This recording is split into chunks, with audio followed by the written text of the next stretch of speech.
અર્ધવાહક ટોપિકની અંદર આપણે આગળ ચેક કરીએ તો આગળનો ટોપિકમાં ક્વેશ્ચન્સ બને છે કે શુદ્ધ અર્ધવાહકમાં અશુદ્ધિ ઉમેરવાની જરૂર કેમ પડે છે, એની શરત લખો અને અર્ધવાહક અશુદ્ધ અર્ધવાહક કોને કહેવાય છે.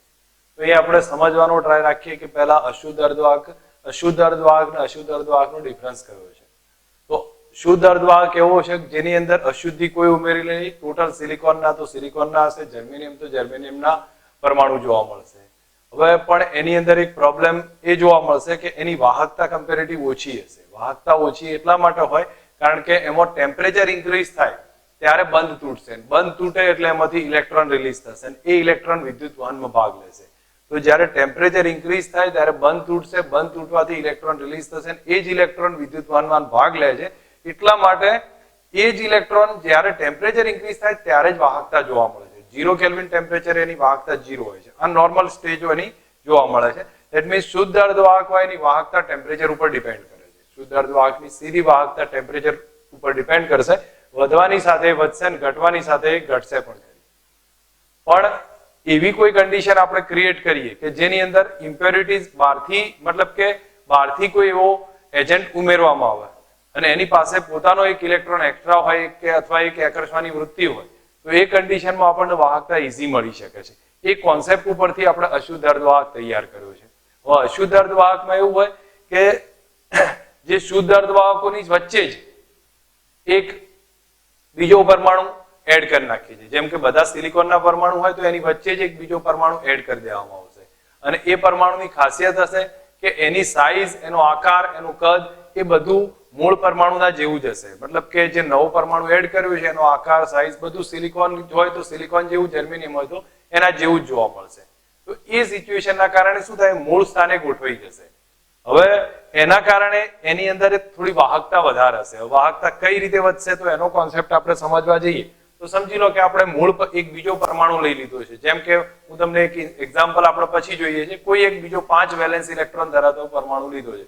સિલિકોન પાસે 4 વેલેન્સ ઇલેક્ટ્રોન છે. એટલા માટે સિલિકોન હોય અહીંયા તો 4 પાડોશી પરમાણુ સાથે બંધ ધરાવતો હોય છે. પણ ધારો કે આપણે 5 વેલેન્સ ઇલેક્ટ્રોન ધરાવતો એક પરમાણુ લઈ લીધો અને એ અહીંયા ગોઠવાઈ ગયો છે. તો 5 માંથી તમને ખ્યાલ આવશે 4 બંધ બનાવી દેશે, પણ આ જે 5મો છે એ અહીંયા ફરતો રહેશે. ધેટ મીન્સ 5મો એક મુક્ત રીતે રહેશે. તો આ 5મો વેલેન્સ ઇલેક્ટ્રોન જે જોવા મળશે એ વિદ્યુત વહનમાં ભાગ લેશે. હવે વિદ્યુત વહનમાં ભાગ લે એ કન્ડિશન કઈ રીતે થશે, કયા કારણથી છે એ આપણે ડિટેલમાં આગળ ચેક કરીએ છીએ. પણ ટૂંકમાં આપણને ખ્યાલ આવશે કે 5મો વેલેન્સ ઇલેક્ટ્રોન છે એ વિદ્યુત વહનમાં ભાગ લે. એવી રીતે ધારો કે આપણે આની અંદર 5 વેલેન્સ ઇલેક્ટ્રોન વાળો મૂક્યો છે, 3 વેલેન્સ ઇલેક્ટ્રોન વાળો પણ મૂકી શકીએ જેને ટ્રાયવેલેન્ટ કહેવામાં આવશે. જો એ મૂકવામાં આવે તો 3 સાથે બંધ બનાવે, એક જગ્યા ખાલી રહે. સમજો અહીંયા એક ખાલી રહે છે તો એ હોલ ક્રિએટ થઈ ગયો તો પણ વિદ્યુત વહનમાં ભાગ આવશે. કારણ કે હોલ ક્રિએટ થયો તો બંધિત ઇલેક્ટ્રોન એમાં ટ્રાન્સફર થવાનું ચાલુ કરશે, વિદ્યુતનું વહન મળશે. ઇન શોર્ટ આપણને એટલો ખ્યાલ આવવો જોઈએ કે આ કોન્સેપ્ટ ઉપરથી કે શુદ્ધ અર્ધવાહક કોને કહેવાય, અશુદ્ધ અર્ધવાહક કોને કહેવાય. શુદ્ધ અર્ધવાહકમાં ટોટલ સિલિકોન પરમાણુ હશે અને અશુદ્ધ અર્ધવાહક કે જેની અંદર સિલિકોન, જર્મેનિયમ, સિલિકોન અને એના સિવાય આ ટાઈપની કોઈ અશુદ્ધિના પરમાણુ જોવા મળશે. શુદ્ધ અર્ધવાહકની વાહકતા સીધી ટેમ્પરેચર ઉપર ડિપેન્ડ કરશે. અશુદ્ધ અર્ધવાહક જે છે એની વાહકતા ટેમ્પરેચર ઉપર ડિપેન્ડ નહીં કરે કારણ કે એને પહેલાથી વાહક શું કહેવાય કે ઇલેક્ટ્રોન મળી જાય છે અથવા એને આકર્ષવાની વૃત્તિ તૈયાર થઈ જાય છે. તો એના કારણે ટેમ્પરેચર પર ડિપેન્ડ નહીં કરે. આ કોન્સેપ્ટ છે. હવે આપણી પાસે અહીંયા સમજવા જઈએ તો હું માનું ત્યાં સુધી તમને સીધો આના કોન્સેપ્ટ પરથી જ ખ્યાલ આવશે કે આપણને કહેવા શું માંગે છે. તો અહીંયા જો આપણે થોડું ધ્યાન આપીએ તો અહીંયા તમને ખ્યાલ આવશે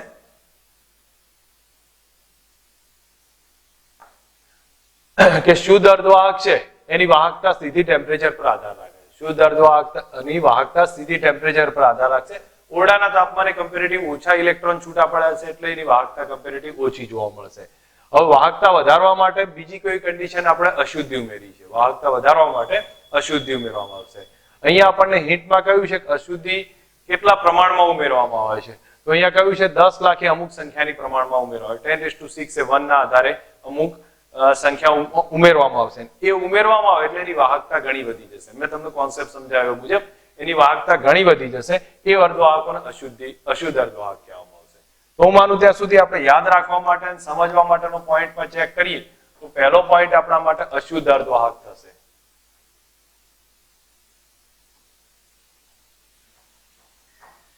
અશુદ્ધ અર્ધવાહકની અંદર આપણે એટલું સમજી લખી શકીએ કે વાહકતા શુદ્ધ વાહક છે એની વાહકતા સીધી ટેમ્પરેચર ઉપર ડિપેન્ડ છે, ઓરડાના તાપમાને ઓછી હોય છે, પણ જેવું ટેમ્પરેચર આના આધારે ધારો કે આપણે વાહકતા વધારી હોય તો અમુક 10 લાખે અમુક પરમાણુ અશુદ્ધિના ઉમેરવામાં આવે તો એક અશુદ્ધ અર્ધવાહક તૈયાર થશે. હવે આ જે અશુદ્ધ અર્ધવાહક તૈયાર થયો છે, અશુદ્ધિ ઉમેરવાની જે ઘટના છે એને ડોપિંગ કહેવામાં આવશે. તો હું માનું ત્યાં સુધી હું અહીંયા લખતો નથી, તમે પોઈન્ટ્સ અહીંયા ધ્યાન રાખી શકો છો. અશુદ્ધિ ઉમેરવાની જે ઘટના છે એને ડોપિંગ નામ આપી દીધું છે. હવે એના પછી અશુદ્ધિના જે પરમાણુ છે એને ડોપન્ટ્સ કહેવામાં આવે છે. એ બધા અલગ અલગ નામ આપી દીધા છે, પણ મેઇન વસ્તુ ટૂંકમાં ડોપિંગ વિશે આઈડિયા આપ્યો છે. હવે એનાથી આગળ ચેક કરીએ તો આગળ બતાવ્યું છે કે એ જે અશુદ્ધિનો પરમાણુ છે એ કેવો હોય, કઈ જગ્યાએ ગોઠવાશે. તો અશુદ્ધિનો પરમાણુ છે એ મૂળ જોવા જઈએ તો યજમાન જે આપણે સિલિકોન કે જર્મેનિયમ એના જેવો જ જોવા મળશે અને એ એના સ્થાને જ ગોઠવાશે. હવે એના સ્થાને ગોઠવાય એટલે લગભગ આકાર કદ બધું એના જેવું જ હશે. જે અહીંયા આપણને સમજાવ્યું છે ડોપન્ટ્સ એવો હોવો જોઈએ શુદ્ધ વાહકની સ્ફટિક રચના વિકૃત ના કરે. એ ટાઈપનો હોય કે જેની સ્ફટિક ડાયમંડ સ્ફટિક રચના છે એને વિકૃત ના કરે, એટલે અર્ધવાહકના પરમાણુના મૂળ સ્થાને ગોઠવાઈ જશે. અને અહીંયા બતાવ્યું છે કે ડોપિંગ માટે એ ત્યારે જ થઈ શકે ત્યારે એનો આકાર કદ પરિમાણ બધું કેવું હોવું જોઈએ, સમાન હોવું જોઈએ. તો એ એક શરત બતાવી છે. હવે આ કોન્સેપ્ટને આપણે થોડુંક આગળ જોઈએ કે આમાં કઈ ટાઈપે એ શક્ય બને છે. તો સિલિકોન જર્મેનિયમ છે ટેટ્રાવેલેન્ટ છે, જેની પાસે 4 વેલેન્સ ઇલેક્ટ્રોન છે. તો આપણે કાં તો 5 વેલેન્સ ઇલેક્ટ્રોન ધરાવતો પાંચમાનો સમૂહ લઈએ આવર્ત કોષ્ટકમાંથી, એના તત્વો લઈએ, અધરવાઇઝ પછી 3 વેલેન્સ ઇલેક્ટ્રોન ધરાવતા સમૂહને આપણે વાત કરીએ તો એ બે આપણે લઈ શકીએ, એનો યુઝ કરી શકાય છે. જેમાં કહ્યું છે સિલિકોન જર્મેનિયમ ટેટ્રાવેલેન્ટ છે, 4 વેલેન્સ ઇલેક્ટ્રોન ધરાવે છે, ચોથા સમૂહમાં રહેલા છે, અને એના કરતા 5n સમૂહ અને ત્રીજો 3 વેલેન્સ ઇલેક્ટ્રોન અથવા 5 વેલેન્સ ઇલેક્ટ્રોન ધરાવતા એનો આપણે ઉપયોગ કરી શકીએ છીએ. હવે એને કઈ રીતે ઉપયોગ થશે તો એના માટે અહીંયા 5 વેલેન્સ ઇલેક્ટ્રોન ધરાવતા જે છે એને પેન્ટાવેલેન્ટ કહેવામાં આવે છે. તો પેન્ટાવેલેન્ટ અશુદ્ધિ છે. પેન્ટાવેલેન્ટ અશુદ્ધિ છે એના ઉદાહરણ તરીકે જોવા જઈએ તો 5 વેલેન્સ ઇલેક્ટ્રોન ધરાવશે તો ફોસ્ફરસ, એન્ટીમની, આર્સેનિક એ બધા એના ઉદાહરણ હશે. હવે એ ઇલેક્ટ્રોનનું તમે જોયું મેં આગળ સમજાવ્યું એ પ્રમાણે ડોનર કેમ કહેવાય છે? ડોનર એટલા માટે કહેવાય કે આ ઇલેક્ટ્રોન અશુદ્ધિ પાસે 5 વેલેન્સ ઇલેક્ટ્રોન છે, બંધ તો 4 જ બનાવવાના છે, એટલા માટે એક ઇલેક્ટ્રોનનું એ દાન કરશે અને એટલા માટે એને ડોનર અશુદ્ધિ કીધી છે. સેમ કોન્સેપ્ટમાં આગળ જોઈએ તો ટ્રાયવેલેન્ટ છે. ટ્રાયવેલેન્ટ છે એની પાસે 3 વેલેન્સ ઇલેક્ટ્રોન છે. એના ઉદાહરણ તમે યાદ રાખી લેજો. એમાં આવશે એલ્યુમિનિયમ, ગેલિયમ, ઇન્ડિયમ. પણ આ જે જોવા મળશે બોરોન બી એમાં આવશે. એ 3 વેલેન્સ ઇલેક્ટ્રોન છે એટલે 4 બંધ છે તો એક બંધ ખાલી રહેશે અને ખાલી રહે તે ઇલેક્ટ્રોન આકર્ષવાની વૃત્તિ હોલ ધરાવશે, એટલા મને એને એક્સેપ્ટર કહેવામાં આવે છે. હું માનું ત્યાં સુધી આપણે 4 પોઈન્ટ્સના આધારે આખો ક્વેશ્ચન થોડું ધ્યાન આપીએ તો ખબર પડશે. એમાં પહેલો કયું છે અશુદ્ધ અર્ધવાહકની વાત કરી છે, બીજો ડોપિંગ સેન્ટેન્સ કયું છે, ત્રીજો પરમાણુની ગોઠવણની વાત કરી છે અને લાસ્ટમાં કયું છે પાંચમો અથવા ત્રીજો સમૂહ અથવા પેન્ટાવેલેન્ટ અથવા ટ્રાયવેલેન્ટની વાત કરી. એક વખત પ્રોપર રીતે સમજી લેવાનો છે આ ક્વેશ્ચન અને આ 5 પોઈન્ટ્સને ધ્યાન પર રાખીએ તો આખો ક્વેશ્ચન ક્લિયર થઈ જશે. જે એકવાર ફટાફટ એનો આઈડિયા લઈ લઈએ છીએ તો અહીંયા સમજ રાખો. પહેલા તો કયું છે અશુદ્ધ અર્ધવાહક હોય. અશુદ્ધ અર્ધવાહકની વાહકતા સીધી ટેમ્પરેચર પર ડિપેન્ડ છે. ટેમ્પરેચર ઇન્ક્રીઝ કરવામાં આવશે તો વાહકતા વધશે, પણ ઓરડાના તાપમાનની વાહકતા ઓછી હોય છે. જો અશુદ્ધિ 10 લાખે અમુક પ્રમાણમાં ઉમેરવામાં આવે તો એની વાહકતામાં ઘણો વધારો જોવા મળશે અને એ અશુદ્ધ અર્ધવાહક એને કહી દીધું છે. નેક્સ્ટ એના પછી આપણે ચેક કરીએ તો આ જે અશુદ્ધિ ઉમેરવાની જે ઘટના છે એને ડોપિંગ કહ્યું છે, એને ડોપન્ટ્સ કહેવામાં આવશે એ પરમાણુઓને. હવે એમ કહ્યું છે કે ભાઈ આ જે ડોપન્ટ જે પરમાણુ હશે એ જે પરમાણુ મૂળ સ્થાને એવી રીતે ગોઠવાય કે જેની સ્ફટિક રચના બદલાવે નહીં. તો સ્ફટિક બંધારણ વિશે વાત કરીએ તો સ્ફટિક રચના વિકૃત ના કરે અને મૂળ યજમાનના સ્થાને ગોઠવાશે. તો એ સિચ્યુએશનમાં એના આકાર, કદ, પરિમાણ બધા સરખા હોવા જોઈએ. નેક્સ્ટ બતાવ્યું છે કે સિલિકોન જર્મેનિયમ પાસે 4 વેલેન્સ ઇલેક્ટ્રોન છે, ચોથા સમૂહમાં આવે છે. તો એ કન્ડિશનમાં કાં તો આપણે પાંચમા સમૂહનો અથવા ત્રીજા સમૂહનો વેલેન્સ ઇલેક્ટ્રોન એડ કરવા ટૂંકમાં પરમાણુ એડ કરવા પડે. હવે અહીંયા જેમ બતાવ્યું છે પેન્ટાવેલેન્ટ્સ કયા કયા છે તો આપણે ફોસ્ફરસ, આર્સેનિક, એન્ટીમની એ બધા પેન્ટાવેલેન્ટ્સ જોવા મળશે. એ ઇલેક્ટ્રોનનું દાન કરશે, ડોનર કહેવાય છે. ટ્રાયવેલેન્ટમાં એલ્યુમિનિયમ, ગેલિયમ, ઇન્ડિયમ હશે અને બોરોન પણ આવશે. એ એક ઇલેક્ટ્રોન એક્સેપ્ટ કરવાની વૃત્તિ ધરાવશે, એક્સેપ્ટર કહેવામાં આવશે. ઓકે, સેકન્ડ ક્વેશ્ચન આપણે જોઈએ તો n પ્રકારનો અર્ધવાહક કોને કહેવાય છે? તો n પ્રકારનો અર્ધવાહક કોને કહેવાય એની ડિટેલમાં આપણે મેં તમને ઓલરેડી આગળ મોટાભાગની ડિસ્કશન કરી છે કે એક ઇલેક્ટ્રોનનું દાન થશે ડોનર, એની આપણે વાત કરવાની છે. તો અહીંયા આપણે સમજીએ કે પહેલા તો શું બંધારણના આધારે સ્ફટિક બંધારણ સમજવું પડશે. સ્ફટિક બંધારણ સમજવા માટે હું અહીંયા આકૃતિ એક ડ્રો કરું છું જેમાં સમજ રાખજો આપણી પાસે આ રીતે વેલેન્સ ઇલેક્ટ્રોન પરમાણુની ગોઠવણ બતાવી છે. હવે પરમાણુની ગોઠવણ હોય આ રીતની અને એમાં આ રીતના સહસંયોજક બંધ તૈયાર થયા છે. સહસંયોજક બંધના આધારે એક પરમાણુ આપણે અશુદ્ધિનો ઉમેરી કાઢીએ છીએ. જેમ કે અહીંયા હું ધારી લઉં છું કે એક પરમાણુ અશુદ્ધિનો ઉમેરી લઉં છું, જેને આપણે અહીંયા દર્શાવી દીધું છે. આની પાસે 5 વેલેન્સ ઇલેક્ટ્રોન છે એટલે 4 સાથે તો એ બંધ બનાવી દેશે.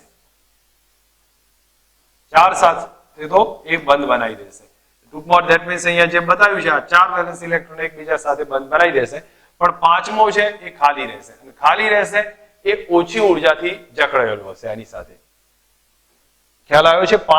અહીંયા આપણે 5 વેલેન્સ ઇલેક્ટ્રોન વાળી અશુદ્ધિ ઉમેરવાની છે. પહેલા તો n પ્રકારનો બંધારણ જોઈએ તો 5 વેલેન્સ ઇલેક્ટ્રોન ધરાવતી અશુદ્ધિ ઉમેરીએ છીએ તો 5 વેલેન્સ ઇલેક્ટ્રોન ધરાવતી અશુદ્ધિ મૂળ યજમાનના સ્થાને ગોઠવાઈ જશે અને ગોઠવાય એટલે 4 સાથે તો એ બંધ બનાવી દેશે, પણ પાંચમો વેલેન્સ ઇલેક્ટ્રોન છે એ મુક્ત રહેશે. તો પાંચમો વેલેન્સ ઇલેક્ટ્રોન મુક્ત રહ્યો એ ટૂંકમાં ઓછી ઉર્જાથી જકડાયેલો હશે. ઓછી ઉર્જાથી જકડાયેલો હોય તો જ્યારે ઓરડાનું તાપમાન જેટલું આવે ત્યારે એને એટલી ઉર્જા મળી જાય છે અને એ મુક્ત થાય છે. હવે એ ઉર્જા કેટલી હશે તો ધ્યાન પર રાખીએ છીએ સિલિકોન પહેલા જર્મેનિયમ માટે લખું છું તો જર્મેનિયમ માટે એ આપણને જોવા મળશે 0.1 ઇલેક્ટ્રોન વોલ્ટ.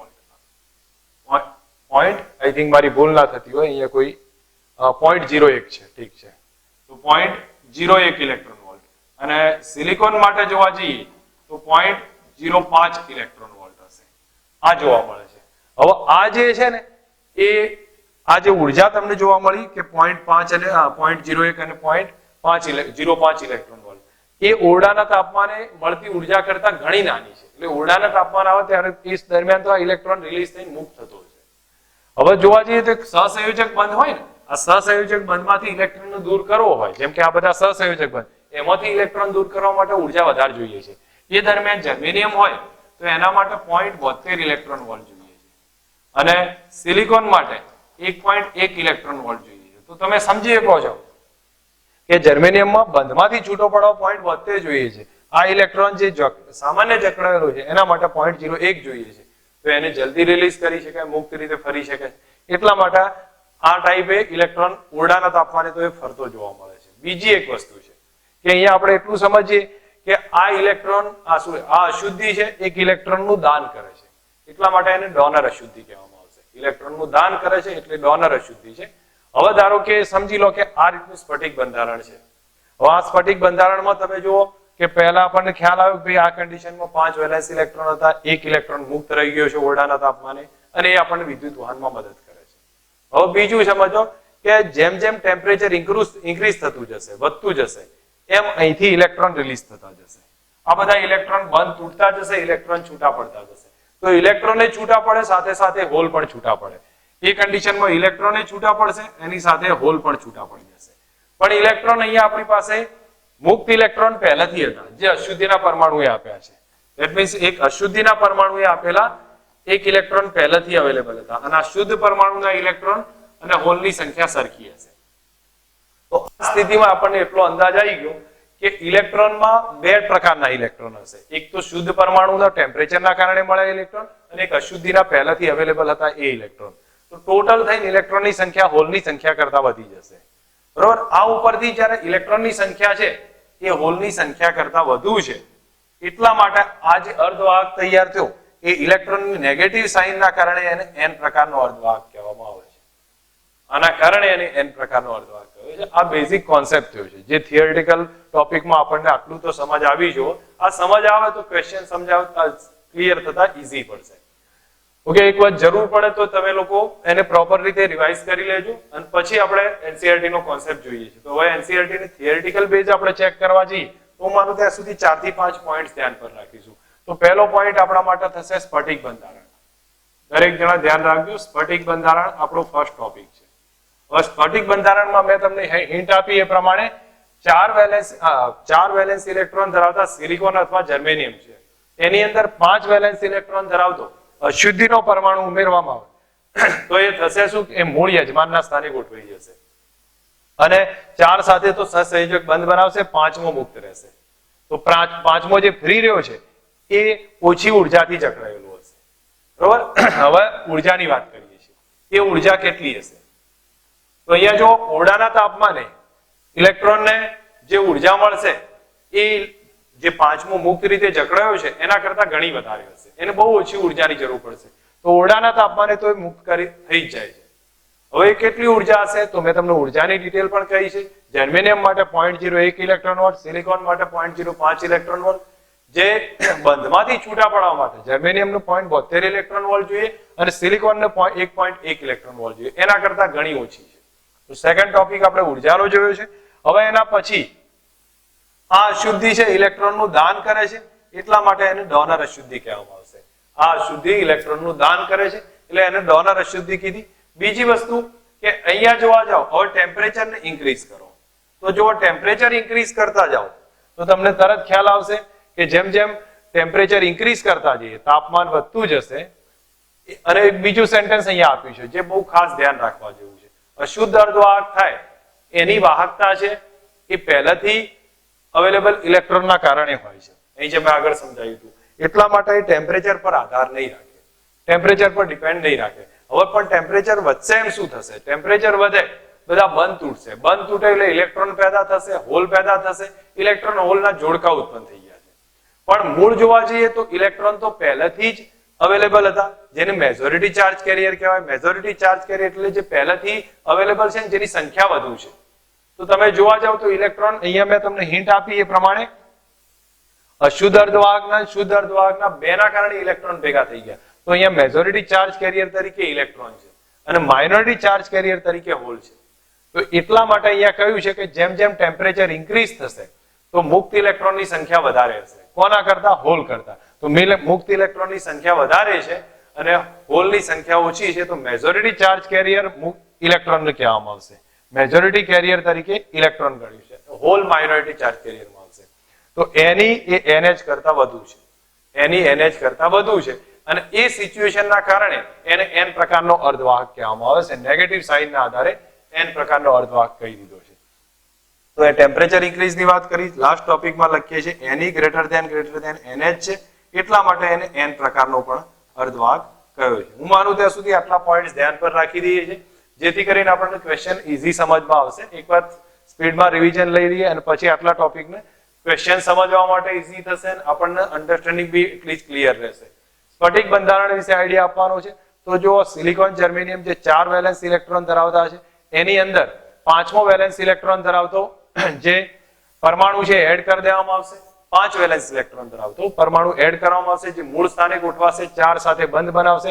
5મો બહુ ઓછી ઉર્જાથી જોડાયેલો છે. આ એનું સ્ફટિક બંધારણ ક્લિયર કર્યું.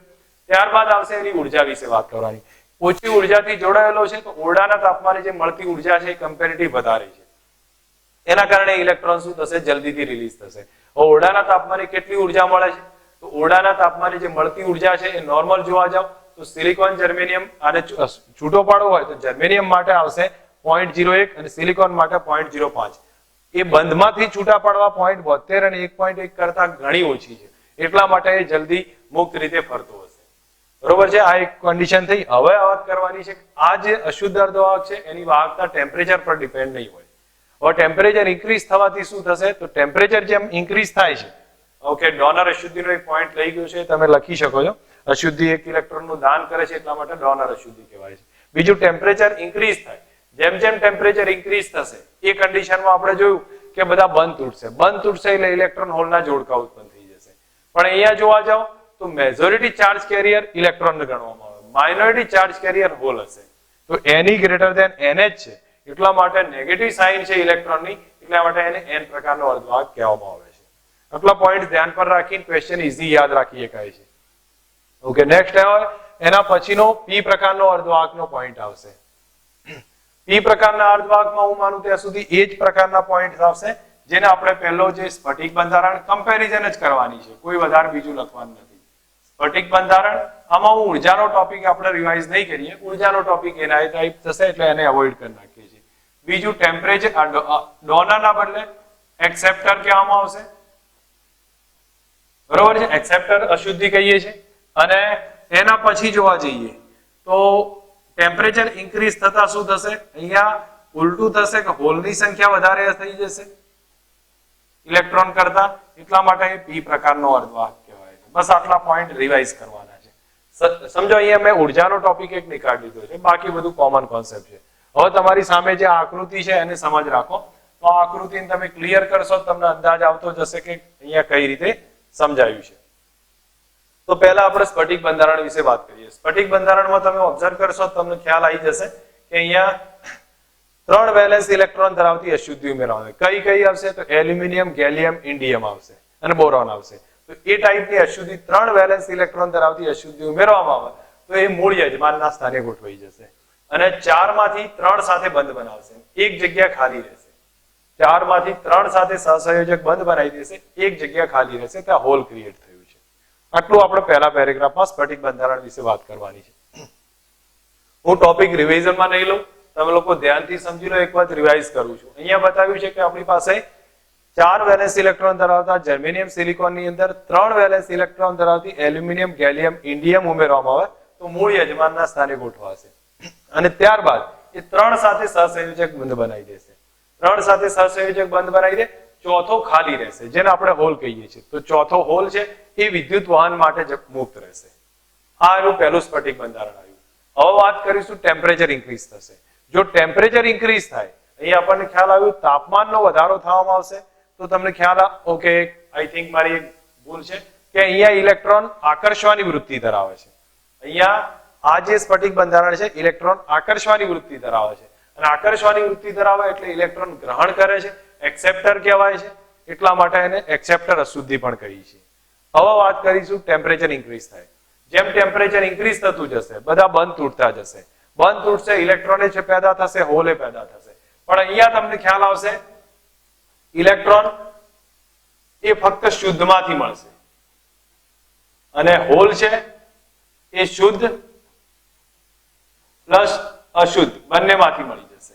તો ધેટ મીન્સ હોલની સંખ્યા વધારે છે. કોના કરતા? ઇલેક્ટ્રોન કરતા. તો હોલ મેજોરિટી ચાર્જ કેરિયર થઈ ગયા અહીંયા અને ઇલેક્ટ્રોન માઇનોરિટી ચાર્જ કેરિયર થયા. એનો મતલબ થયો કે હોલના કારણે વિદ્યુતનું વહન મુખ્યત્વે થાય છે. હોલનો પોઝિટિવ ચાર્જ સિમ્બોલના કારણે આપણે ચાર્જ પોઝિટિવ ગણીએ છીએ, એટલા માટે આને પી પ્રકારનો અર્ધવાહક કહેવાય છે. ઓકે, અહીંયા તમારી સામે કોન્સેપ્ચ્યુઅલી ક્લિયર હોવું જોઈએ. હવે આપણે એક પછી એક પોઈન્ટ રિવિઝનમાં લઈ લઈએ છીએ, તમને સ્પીડમાં અંદાજ આવવો જોઈએ આ પોઈન્ટ કયા કયા છે. પહેલું બતાવ્યું છે સ્ફટિક બંધારણ. સ્ફટિક બંધારણમાં તમે લોકો ક્લિયર હોવા જોઈએ કે આમાં શું કહેવામાં આવશે કે 4 વેલેન્સ ઇલેક્ટ્રોન ધરાવતા સિલિકોન જર્મેનિયમ ની અંદર 3 વેલેન્સ ઇલેક્ટ્રોન ધરાવતી એલ્યુમિનિયમ, ગેલિયમ, ઇન્ડિયમ ઉમેરવામાં આવે તો મૂળ યજમાનના સ્થાને ગોઠવાઈ જશે અને ત્યારબાદ એ 3 સાથે બંધ બનાવશે પણ ચોથો ખાલી રહેશે, જે હોલ કહેવામાં આવે છે. ઇલેક્ટ્રોન આકર્ષવાની વૃત્તિ ધરાવે છે, એક્સેપ્ટ કરે છે, એટલા માટે અશુદ્ધિને એક્સેપ્ટર કહી છે. હવે વાત કરીશું જેમ જેમ ટેમ્પરેચર ઇન્ક્રીઝ થતું જશે, આમાં ટેમ્પરેચર ઇન્ક્રીઝ થતું જાય તો ઇલેક્ટ્રોન હોલના જોડકા ઉત્પન્ન થશે. પણ મેજોરિટી જોવા જઈએ તો મુખ્ય વિદ્યુત વહન જોઈએ, મેજોરિટી ચાર્જ કેરિયર એ હોલ હશે. ઇલેક્ટ્રોન માઇનોરિટી ચાર્જ કેરિયરમાં આવી ગયા છે કારણ કે જે અહીંયા હોલ છે એ અશુદ્ધ બેના કારણે મળે છે, એટલા માટે મેજોરિટી ચાર્જ કેરિયર કહ્યું છે. અહીંયા હોલની સંખ્યા વધારે છે ઇલેક્ટ્રોન કરતા અને હોલનો વિદ્યુતભાર ધન છે એટલે પોઝિટિવ ઉપરથી આને પી પ્રકારનો અર્ધવાહક કહેવામાં આવે છે. આટલો કોન્સેપ્ટ બંનેની કમ્પેરિઝન પરથી બી યાદ રાખીને સમજી શકીએ છીએ.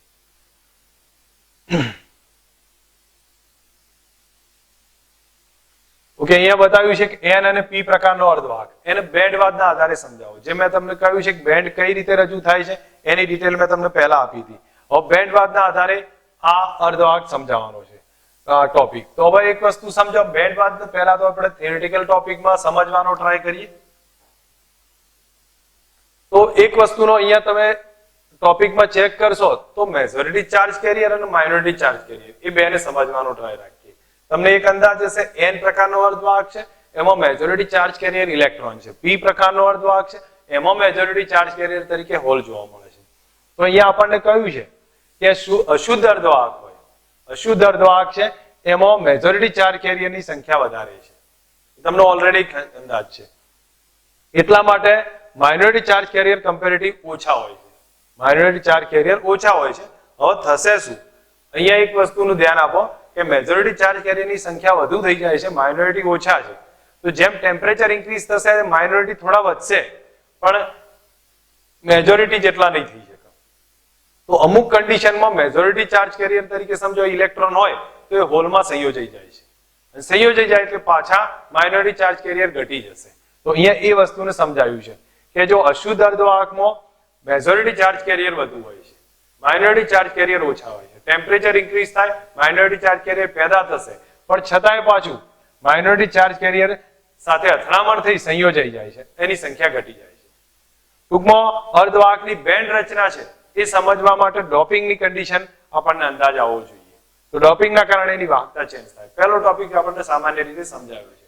હવે એના પછી આપણે એનું બંધારણ ચેક કરીએ. તો બંધારણ માટે સમજો, તમને એક અંદાજ હતો મેં આગળ સમજાવ્યું એ પ્રમાણે કે અહીંયા તમને ખ્યાલ હશે કે આ સંપૂર્ણ ભરાયેલી વેલેન્સ બેન્ડ, બધા ઇલેક્ટ્રોનથી ભરાયેલી સંપૂર્ણ ભરાયેલી વેલેન્સ બેન્ડ છે. એની ઉપર જોવા મળશે સંપૂર્ણ ખાલી કન્ડક્શન બેન્ડ, સંપૂર્ણ ખાલી કન્ડક્શન બેન્ડ. હવે આટલું આપણે એન પ્રકાર અને પી પ્રકાર બંનેમાં ડ્રો કરીશું. તો અહીંયા એન અને પી બંનેમાં ડ્રો કરું છું. તો અહીંયા સમજી લેજો આ પી પ્રકારની વાત થાય છે. આમાં પણ સંપૂર્ણ ભરાયેલી વેલેન્સ બેન્ડ, સંપૂર્ણ ભરાયેલી સંપૂર્ણ ખાલી કન્ડક્શન બેન્ડ. આ 0 કેલ્વિન ટેમ્પરેચરની આ સ્ટેજ જોવા મળશે. હવે જો n પ્રકારનો અર્ધવાહક છે તો n પ્રકારના અર્ધવાહકમાં ડોનર અશુદ્ધિ આવશે. તો ડોનર અશુદ્ધિને આપણે અહીંયા મૂકી રાખીશું. ડોનર અશુદ્ધિને આ નજીકમાં મૂકી રાખીએ. એની અંદર એક એક ઇલેક્ટ્રોન રહેલો છે, એક એક ઇલેક્ટ્રોન રહેલો છે. હવે તમને એક અંદાજ આવવો જોઈએ કે આ બે વચ્ચેનો ગેપ કેટલો હશે. આ બે વચ્ચેનો ગેપ મેં તમને ઓલરેડી લખ્યો હતો કે સિલિકોન માટે જર્મેનિયમ માટે 0.01 ઇલેક્ટ્રોન વોલ્ટ અને સિલિકોન માટે 0.05 ઇલેક્ટ્રોન વોલ્ટ. ઓકે, ઠીક છે. અને આ જે ગેપ છે એને એનર્જી ગેપ, બેન્ડ ગેપ કહેવામાં આવે છે. એ જર્મેનિયમ માટે 0.72 છે અને સિલિકોન માટે 1.1 છે ઇલેક્ટ્રોન વોલ્ટ. આટલી એનર્જી ગેપ જોવા મળે છે. આ સિચ્યુએશનમાં તમને અંદાજ આવવો જોઈએ કે આને આ રીતે રજૂ કરી છે. ફરી એકવાર બતાવું છું. સંપૂર્ણ ભરાયેલી વેલેન્સ બેન્ડ છે, સંપૂર્ણ ખાલી કન્ડક્શન બેન્ડ છે. આ અશુદ્ધિના ઉર્જા સ્તર છે એ ડોનર છે એટલા માટે એને ઈડી બતાવ્યું છે. ડોનર છે એટલા માટે ઈડી વડે બતાવ્યું. એની અંદર એક એક ઇલેક્ટ્રોન છે એ કન્ડક્શન બેન્ડની થોડોક નીચે આવ્યો છે. ધેટ મીન્સ એ બે વચ્ચેનો એનર્જી ગેપ બહુ ઓછો છે. હવે વાત કરીએ ટેમ્પરેચર ઇન્ક્રીઝ થાય તો શું થાય. જો ટેમ્પરેચર ઇન્ક્રીઝ થાય તો તમને તરત ખ્યાલ આવશે કે આ અશુદ્ધિના પરમાણુમાંથી ઇલેક્ટ્રોન ક્યાં જતા રહેશે, ઉપર જવાનું ચાલુ થાય. હવે અશુદ્ધિના પરમાણુમાંથી ઇલેક્ટ્રોન ઉપર જતો રહેશે તો એ સિચ્યુએશનના કારણે આમાં વિદ્યુત વહન ચાલુ કરી દેશે. કન્ડક્શનમાં ઘણી બધી ખાલી જગ્યા છે એટલે વિદ્યુત વહન ચાલુ કરી દેશે. અમુક કન્ડિશનમાં વેલેન્સ બેન્ડમાંથી ઇલેક્ટ્રોન ક્યાં જશે, કન્ડક્શનમાં જાય તો અહીંયા હોલ ક્રિએટ થશે. અહીંયા પણ વિદ્યુત વહન ચાલુ થઈ જશે. પણ જોવા જાવ તો અહીંયા જોશો તો ઇલેક્ટ્રોન બી વિદ્યુત વહન કરે છે, હોલ પણ વિદ્યુત વહન કરશે. મેજોરિટી ચાર્જ કેરિયર તરીકે ઇલેક્ટ્રોન હશે અને એટલા માટે આને n પ્રકારનો અર્ધવાહક કહેવાય છે. સેમ કોન્સેપ્ટ આપણે p પ્રકારના અર્ધવાહકમાં રિવાઇઝ કરીએ. હવે p પ્રકારનો અર્ધવાહક જોવા જઈએ તો અહીંયા આપણે એટલું શાંતિથી સમજવાનું છે કે p પ્રકારના અર્ધવાહકમાં જેમ મેં આગળ વાત કરી એ પ્રમાણે એની જેમ કમ્પેરિઝન થશે. સંપૂર્ણ ભરાયેલી વેલેન્સ બેન્ડ, સંપૂર્ણ ખાલી કન્ડક્શન બેન્ડ હશે. હવે આમાં ડોનર અશુદ્ધિ નહીં આવે, p પ્રકારના એક્સેપ્ટર આવશે અને એક્સેપ્ટરમાં હોલ હશે. તો હોલને ક્યાં દર્શાવવા એ બી સમજી લઈએ. હોલને અહીંયા દર્શાવી દઈશું આપણે. વેલેન્સની નીચે છે, આખી ખાલી જગ્યા છે. હવે આખી ખાલી જગ્યા હશે. આ રીતે બતાવ્યું છે. આને એક્સેપ્ટર અશુદ્ધિ છે એટલા માટે ઈ વડે બતાવવામાં આવે છે. હવે અહીંયા તમે જોવા જાઓ તો ઇલેક્ટ્રોન છે એ શું થશે, જેવું ટેમ્પરેચર ઇન્ક્રીઝ થાય, ટેમ્પરેચર ઇન્ક્રીઝ થાય તો આની અંદર ઇલેક્ટ્રોન રહેલા છે એ ઇલેક્ટ્રોન આમાં જશે. ઇટ મીન્સ પોતાની જગ્યાએ હોલ ક્રિએટ કરી દેશે, વિદ્યુત વહન ચાલુ થશે. હજી વધારે ટેમ્પરેચર ઇન્ક્રીઝ થાય તો આ ઇલેક્ટ્રોન ઉપર જતા રહેશે, વેલેન્સમાંથી કન્ડક્શનમાં આવી જશે અને ઇલેક્ટ્રોન હોલના જોડકા ઉત્પન્ન થવાનું ચાલુ થઈ જશે. અને આ સિચ્યુએશનમાં, આ સ્થિતિમાં તમને ખ્યાલ આવશે કે વિદ્યુત વહન ચાલુ થઈ જશે. વિદ્યુત વહન બે કન્ડિશનના કારણે થયું. એક મેજોરિટી ચાર્જ કેરિયર જે અહીંયા હોલ છે અને માઇનોરિટી ચાર્જ કેરિયર જે અહીંયા ઇલેક્ટ્રોન છે. બરોબર? તો એટલે વિદ્યુત વહન મેજોરિટી ચાર્જ કેરિયરના કારણે વધારે થાય છે એટલે આનો p પ્રકારનો અર્ધવાહક કહેવાય. આ બેન્ડવાદના આધારે ક્લિયર કર્યું છે. હવે આપણે ટેક્સ્ટબુકના બેઝ ટોપિકને આપણે એનસીઈઆરટી કોન્સેપ્ટથી સમજીએ તો તમે લોકો એકવાર ધ્યાનથી ક્લિયર રાખશો, ખબર પડી જશે. પહેલા મેં અહીંયા ટેમ્પરેચર માઇનોરિટી અને મેજોરિટી ચાર્જ કેરિયર વિશે વાત કરી છે. કોઈ પણ અશુદ્ધ અર્ધવાહક હોય તો એમાં વિદ્યુત વહન જોવા જઈએ તો મુખ્યત્વે મેજોરિટી ચાર્જ કેરિયરના કારણે થાય. માઇનોરિટી ચાર્જ કેરિયર વિદ્યુત વહનમાં એટલો ભાગ નહીં લે. ટેમ્પરેચર ઇન્ક્રીઝ થતા એની સંખ્યા વધશે, પણ છતાં એ અથડામણના કારણે એ ભેગાઈ થઈ જાય છે, એની સંખ્યા ઘટશે. આ બધું ડોપિંગના કારણે એની વાહકતા ચેન્જ કરી શકીએ છીએ. આ પેરેગ્રાફમાં આટલી ડિટેલ આપી છે. નેક્સ્ટ હવે જોવા જઈએ તો મેં તમને હિન્ટ આપી, આપણી પાસે 3 પ્રકારના ઉર્જા સ્તર છે. એક આવશે વેલેન્સ બેન્ડ, બીજું કન્ડક્શન બેન્ડ. વેલેન્સ બેન્ડ સંપૂર્ણ ભરાયેલી ધારીએ છે, કન્ડક્શન બેન્ડ સંપૂર્ણ ખાલી હશે, અને અશુદ્ધિના ઉર્જા સ્તર E એક્સેપ્ટર અને E ડોનર. એ રીતે 4 ઉર્જા સ્તર, આ 4 ઉર્જા સ્તરની વાત કરેલી છે. હવે જોવા જઈએ પહેલું N પ્રકારની વાત કરીશું. જો N પ્રકારનો અર્ધવાહક હોય તો મેં તમને સમજાવ્યું એમ ડિટેલ સમજાવી દેવાની છે. વેલેન્સ બેન્ડ ભરાયેલી છે, પણ જે અશુદ્ધિના અર્ધવાહક છે કન્ડક્શન બેન્ડની એક્ઝેક્ટ નીચે છે. કન્ડક્શન બેન્ડની નીચે રાખવામાં આવે છે. જો કન્ડક્શન બેન્ડની નીચે હોય, જેમ કે બતાવ્યું છે, આ ઉર્જા સ્તર છે એ કન્ડક્શન બેન્ડ ED આવશે, કન્ડક્શન બેન્ડ EC આવશે, એની એક્ઝેક્ટ નીચે રાખવામાં આવે છે. આ સ્તરમાં થોડી પણ ઉર્જા મળશે તો ઇલેક્ટ્રોન ક્યાં જતા રહેશે? ડોનરમાંથી કન્ડક્શનમાં જશે. જેમ મેં આગળ સમજાવ્યું, ડોનરમાંથી કન્ડક્શનમાં જતા રહે.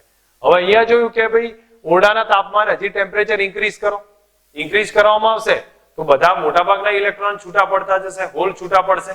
આમાં મેજોરિટી ચાર્જ કેરિયર જોવા જાઓ તો ઇલેક્ટ્રોન છે, એટલા માટે અશુદ્ધિના પરમાણુમાંથી મળે છે, જેમ અહીંયા ડિટેલ આપી છે. અહીં જોવા જશો તો મેજોરિટી ચાર્જ કેરિયર તરીકે ઇલેક્ટ્રોન હશે, એટલે એને N પ્રકારનો અર્ધવાહક કહ્યો છે. હવે વાત આવે છે P પ્રકારના અર્ધવાહકની. P પ્રકારનો અર્ધવાહક જેમ અહીંયા બતાવ્યો છે એ જ રીતે સંપૂર્ણ ભરાયેલી વેલેન્સ બેન્ડ, સંપૂર્ણ ખાલી કન્ડક્શન બેન્ડ, અને અહીંયા એક્સેપ્ટરની અશુદ્ધિ છે.